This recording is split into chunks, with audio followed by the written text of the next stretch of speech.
A lot of these videos that we're going to show you tonight have all been vetted and they're all legit. And this has been a hard process because there's so much disinformation going out there. We've already debunked one video that's completely fake. I think you talked about it last week. That one's not. The rest of them, though, are absolutely real. And when you see these, it's all too painfully obvious that we're not getting the full story over And there. the problem is that the Chinese Communist government has hired between 1,500 and 3,000 journalists to only go online and write stories debunking the truth.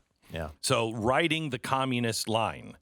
And so you don't know. You have no idea what's true and what's not. It's the worst case scenario. And they're not only doing that, they're writing those stories, but they're also like very creatively writing these stories to get people in line. So all of their state-run media outlets are writing these stories saying, look, all these great things we're doing. And that's how it's framed. Look, how all these great things we're doing to protect you. But I guarantee you that's not what they're meant for. They're meant to say, shut up, know your place, and get in line. We'll show you. It's insane. We'll show you pictures that they are proud of, proud of the harassment by drones. Drones are now flying all over the cities in China, and they are coming in low, and they will say, they affectionately call them auntie or uncle, and they'll say, Auntie, what are you doing on the streets without a mask? And they'll kind of be like, oh, this is kind of funny. And it comes down right at him and says, you need to go home now. Don't leave your home again. You need to be wearing a mask. And you can see it in the eyes of the Chinese. They're kind of like, this is kind of funny, but it's weird. Am I in trouble? And they always end with, we're watching you. We're watching you. We're watching you. I mean, it's terrifying. The one says, you broke the law and are outside of your house. Now a drone will follow you. And just straight up, it follows this person the entire way. It is insane. Yeah, and they're doing it kind of like when they're being released in China, they're kind of almost like did you notice this? Like the Benny Hill music behind it. Yeah. And they speed them up as they're walking home to make it kind of funny and not spooky. It's really bizarre. It's really bizarre. So you'll see that tonight because we're looking at what China is doing as a big state. I mean, how do you keep basically almost the eastern seaboard in their homes? How would the United States government say, hey, by the way, really everything from Syracuse down to Atlanta and to the ocean, everybody stay in their home? What? You would have to rewrite laws. Yeah. They don't have to rewrite laws. They already have them. But to keep those people in the street, remember, you're let out, every 2 days? One person's let out to go shopping, and that I don't think is true anymore. I didn't see that. Yeah. It was like at the beginning, you could go out to get some food, but now there is no food. There are no stores open. Nothing is working. There's no transit. There's no grocery stores. Nothing. People are literally trapped in their homes, dying in their homes. Are we going to show the video of the guy who is being locked into his house on the outside? And they're like, it's for your own good. And he's like, don't lock me in here. I don't have any. That's for your own good. Not only locking, but actually placing a steel bar on the door just to double make sure that he can't get out. Some of the other videos where they're going in and there's like, it reminds me of, I don't know, like a, World War II, like Nazi movie where they're going in and pulling Jews out of their homes. They're going into like some of these homes where they suspect people might have a case.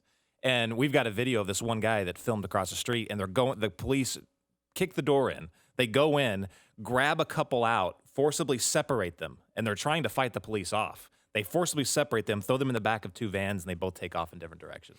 It's insane.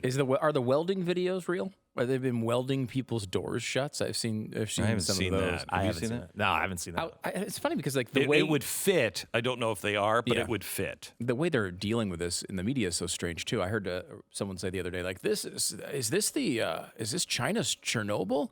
And then the person's like, well, I mean, obviously not to that scale, but this is Nobody died in Chernobyl. Yeah, it was 59 people died in Chernobyl. Yeah, but I mean, the after effects, because of their denial, nobody died. Nobody in the town died from the after effects. Anybody who was there and the workers. And that was part of their denial. And obviously Chernobyl was serious, but like this has the potential to be much, much worse. They were talking about it as being the scale less than Chernobyl. This is much greater, right? I mean, if we find out that they knew for weeks and weeks and didn't do anything about this. They did. I mean, that's what everyone seems to be reporting now, and it's largely because what? Because the way their society is structured, right? He is the ultimate competent man at the top that always makes the right decisions. That's what that whistleblower said. He said that he was like in that group text. He was like, "Hey, I don't know why they're not talking about this because they're studying some of these cases in military hospitals and they're dying, and they're not saying, hey, yeah, this is a public health problem. So we already know." So let me give you the stats that we do know. They say today that it is 75,195. That's up about 2,000 overnight. These are the people that are known to be infected. When I was doing the stats, when I wrote this last week, it was 45,000. Correct. I just had to change it. That's how over 30,000 in just 7 days. Doubled in size. Yeah. So it's at 75,000. However, we don't believe that number is anywhere close to accurate. No.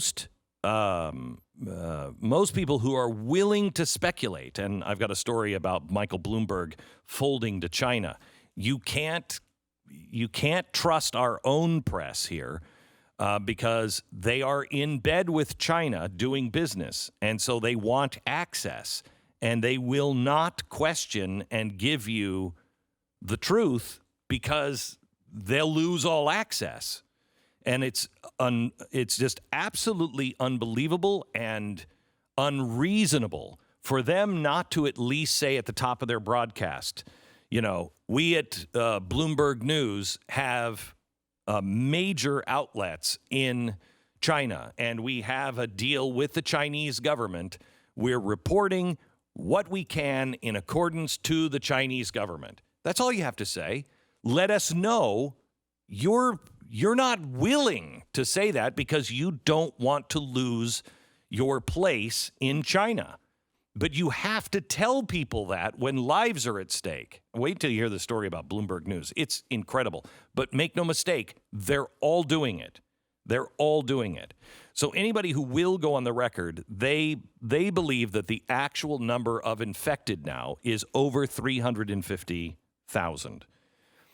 I find that number curious even at that level, only because you're putting 75 million people, locking them in their homes.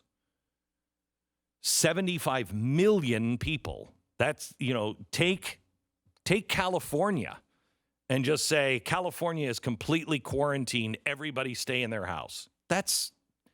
Would we do that for this? It certainly wouldn't be for something you shouldn't worry about. We'll give you the reasons why you should worry about it, but it's not necessarily that it's so fatal. Most seasonal flu viruses have a case fatality rate of less than 1 in 1,000 people. So 1 in 1,000 people, less than 1 in 1,000 people, will die because of the regular seasonal flu. In China, that number is 20 now with this. That's way different than SARS. SARS was more like 100, I think. Wasn't it? Wasn't it 10%? SARS was it was like 8 or 10. Like 15. It was like 15 to 18%. Okay, so it was more deadly. Much more deadly. But this is still over less than 1% regular flu. This is 20 people in China. Now, there are some conditions that change that outside of China. We'll go into that here in just a second. By the way, the special tonight, where we're doing our best to give you all of the things that we know in a concise way, coming up tonight, 9 o'clock, only on Blaze TV. It's the Wednesday night special. If you watch it live, you can watch it on blazetv.com/Glenn.